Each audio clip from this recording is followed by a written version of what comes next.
In the frozen stillness of the Ardennes winter, long before the sun pushed its way through the fog, a single tank lay silent. Its steel frame, feared across continents, now breathed only the faint echo of a dying engine.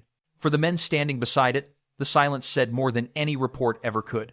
Something deeper than machinery had failed. Something fundamental.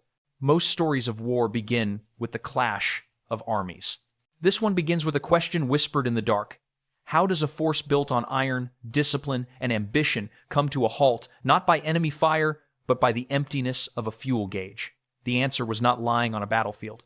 It was stacked quietly in an abandoned American depot, where rows of untouched gasoline cans gleamed in the dawn like a revelation. That morning, as German troops crowded around 50,000 gallons of American fuel, a realization colder than the December wind settled over their commander. Victory would not be decided by courage or tactics. It would be decided by what fed the engines of war. And the Americans had oceans, Germany had drops. Modern wars rarely collapse in a single moment. They unravel quietly through shortages, delays, and decisions made months before the first shot is fired. By the summer of 1944, the German war machine was already bleeding from within. Allied bombers had reduced synthetic fuel plants to twisted metal, cutting production by more than 90%. What flowed from the Reich's refineries no longer matched the demands of a mechanized army stretched across continents. Commanders rationed gasoline by the liter. Aircraft sat grounded, veteran tank crews trained on maps instead of engines. Yet Adolf Hitler envisioned one last reversal of fate, a massive winter offensive through the Ardennes. Its purpose was brutally simple: break the American front, seize Antwerp, and split the Allied coalition. But hidden beneath the boldness was a truth that only his logisticians dared whisper. The assault had no hope unless German forces captured American fuel along the way. For Joachim Peiper and his Kampfgruppe, this reality defined every choice before the battle even began. Peiper's armored spearhead, designated the Schwerpunkt of the offensive, received just 31,000 gallons of fuel, barely enough for 50 miles of combat operations. The Meuse River, their essential objective, lay 65 miles away. The mathematics were merciless. Success depended not on maneuver but on seizing depots the Americans might abandon. When Peiper attended the final briefing on December 14th, his orders reflected this desperation. Tanks would move in single file to conserve fuel. Engines were to be shut down during every halt, longer than 5 minutes. Capturing American supplies was not merely encouraged, it superseded all tactical priorities. Victory required gasoline before territory. Even ammunition was secondary. At dawn on December 16th, the German offensive erupted with an artillery barrage powerful enough to recall the early triumphs of the Blitzkrieg. But the veneer of strength masked the fragility beneath. Panzer columns quickly bogged down on narrow country roads that German maps had misrepresented as highways. Vehicles designed for the open Russian steppes groaned through muddy forest paths. Congestion grew for miles. Engines idled longer than intended, and precious gallons evaporated into the cold air. Then came Lanzerath. 18 American reconnaissance soldiers, barely more than a squad, held off Peiper's advancing column for nearly 10 hours. Their resistance forced dozens of German tanks and half-tracks to idle in place, consuming the very resource the offensive could not spare. By the time the bottleneck cleared, Kampfgruppe Peiper had already burned almost half of its allocated fuel. When the column finally reached the outskirts of Honsfeld in the pre-dawn hours of December 17th, the realization struck with brutal clarity. After barely 20 miles of progress, Peiper's tanks were already running dry. The campaign meant to rescue the Reich had become a race against its own empty fuel lines. That was the moment they discovered the American depot. The captured fuel at Honsfeld did more than bring Peiper's column back to life. For a brief moment, it revived the illusion that the offensive could still succeed. His crews worked feverishly in the bitter wind, pouring American gasoline into German tanks as if each gallon were a lifeline. Engines rumbled back to life. Tracks bit into the frozen earth. Every man felt the fragile momentum returning. But as Kampfgruppe Peiper pushed deeper into Belgium, the nature of the war began to reveal itself. The first signs came in the form of documents. Among the abandoned American offices at Honsfeld, a German sergeant found shipping manifests, ordinary papers that told an extraordinary story. The fuel Peiper had just captured had crossed an entire world, from Texas to New York, from New York to Liverpool, from Liverpool across the Channel, and then hundreds of miles by truck to the front. 6,000 miles in 6 weeks. What Germany guarded with divisions, the United States delivered with routine efficiency. The deeper the column advanced, the sharper the contrast became. At Bellingen, they seized more fuel, maps, rations, and ammunition. Yet the maps showed something unsettling. American depots were everywhere, at crossroads, behind ridgelines, near villages and rail stations. The first U.S. Army alone held millions of gallons in reserve. For the Germans, fuel was treasure. For the Americans, it was simply inventory. Still, the offensive pressed on. Tigers and Panthers rolled forward, consuming fuel at brutal rates: 2.5 gallons per mile for the Tigers, 1.5 for the Panthers. The rugged Ardennes terrain increased those numbers by nearly 40%. Each mile was bought with gasoline the Germans did not have. Then came the moment that shattered even the hardiest illusions.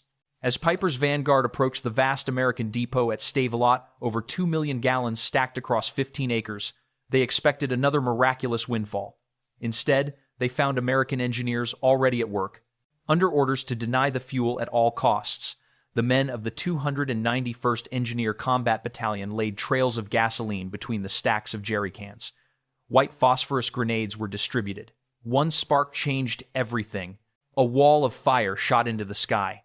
A roaring column of flame and smoke that could be seen for miles.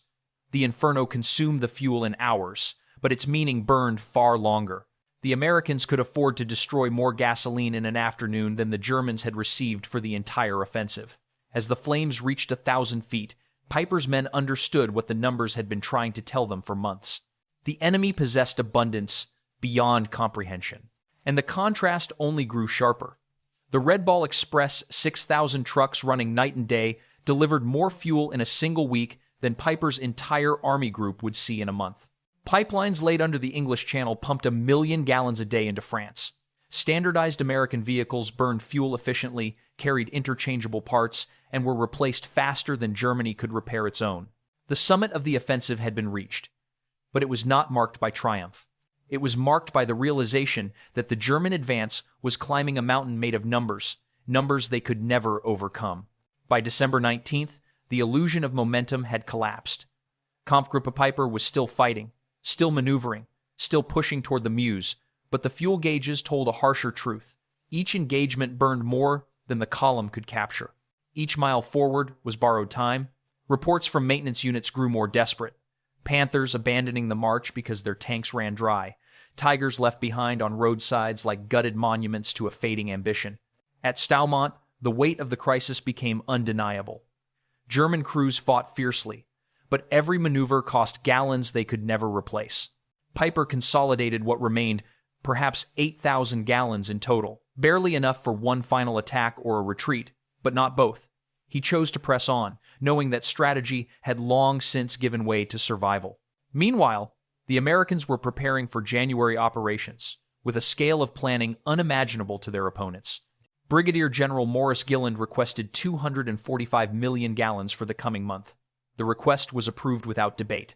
On the same day, U.S.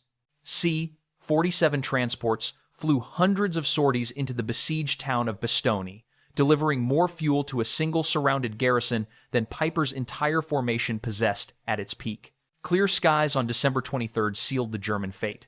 Allied aircraft took to the air P-47 seconds, B-26 seconds, and fighter bombers each burning fuel by the hundreds of gallons every hour. One day of air operations consumed more gasoline than Germany had allocated for its entire winter offensive. Bombs fell on roads, bridges, and supply lines, turning the German advance into a patchwork of isolated pockets. That night, Peiper faced a decision that no commander wants to make.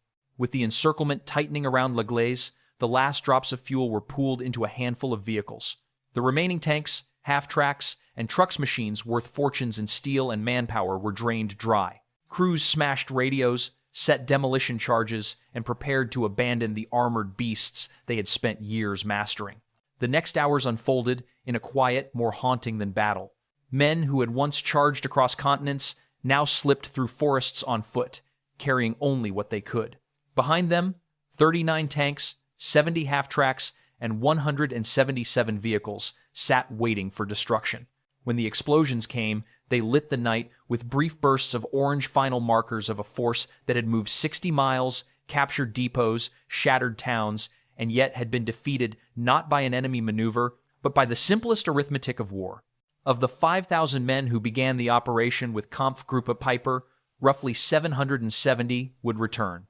The Ardennes had taken its toll in lives and steel, but its most devastating blow was conceptual. The battle revealed, with unflinching clarity, the boundary between courage and capability. German troops had fought with determination. Their tanks had proven formidable. Their commanders had been experienced. But none of that mattered once the fuel was gone. For the first time, it became undeniable. Modern war was no longer a contest of will. It was a contest of supply. From the American perspective, the Battle of the Bulge was not merely a test of courage. It was a test of a logistical system built across oceans, continents, and industrial landscapes. While German commanders rationed fuel by the liter, American planners discussed gasoline in millions of gallons numbers, so large that their adversaries could scarcely comprehend them. Within U.S. headquarters, officers monitored supply flows with clinical precision. Colonel James Snyder recorded daily fuel receipts and expenditures, noting net gains even during heavy combat. To the Americans, fuel was not a luxury. It was an expectation produced in quantities unmatched by any other nation on Earth. The East Texas oil fields alone pumped more petroleum than all of German-occupied Europe combined. This abundance shaped world opinion. Observers across Allied nations saw the Ardennes as proof that industrial democracy could outproduce authoritarian militarism. Britain, still recovering from years of rationing and bombings, marveled at the endless convoys rolling off American ships. The Soviet Union understood the message as well. Behind every American soldier stood a vast engine of factories, refineries, pipelines, and workers whose output seemed inexhaustible. At a strategic level, American doctrine emphasized mobility above all. Tanks, trucks, and aircraft were built around standardization parts, interchangeable, maintenance simplified, fuel consumption efficient. A Sherman tank burned roughly a third of the gasoline required by a Tiger. U.S. trucks averaged 8 miles per gallon under load, and when one broke, it was often faster to replace the entire vehicle than to repair it. To the Americans, destroying millions of gallons at Stavelot was not an act of desperation, it was an act of confidence. They could afford it. World leaders understood the implications. After the war, at Nuremberg, German generals repeatedly cited logistics, not courage, not tactical failure, as the decisive factor of 1,944. They acknowledged that the United States had rewritten the nature of modern warfare.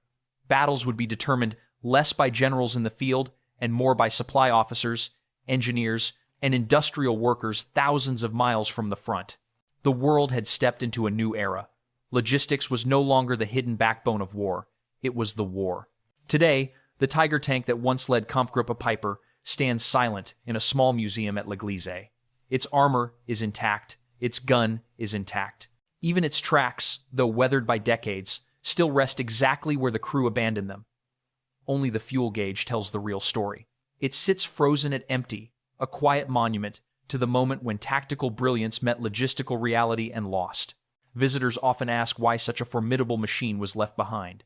The answer is not found in the scars of battle, but in the invisible threads of supply lines stretching across nations.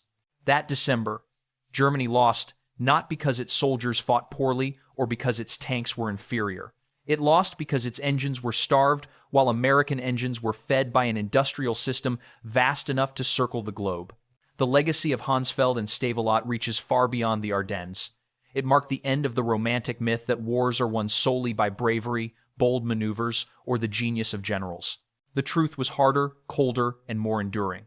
Modern warfare is a contest of production, fuel, transportation, and the relentless capacity to sustain movement.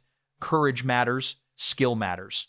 But without supply, they evaporate like heat on winter steel. Joachim Peiper understood this long before historians put it into words. When he stood among 50,000 gallons of captured American fuel, he glimpsed an uncomfortable reality. What seemed miraculous to him was insignificant to the enemy. What his army needed to survive, the Americans could burn without hesitation. That knowledge was more decisive than any artillery barrage or armored breakthrough. And so, the Ardennes became more than a battlefield. it became a lesson. A cautionary reminder that nations rise and fall not only on the strength of their armies, but on the strength of their foundations, the factories, the refineries, the workers who never see the front but shape its outcome all the same. As you reflect on this chapter of history, consider a question that echoes across decades. In a world where technology and supply lines grow ever more complex, can any nation win a modern war without mastering the logistics behind it? If stories like this help you appreciate the hidden forces that shape our world, feel free to share your thoughts below and join us for the next journey into the depths of military history.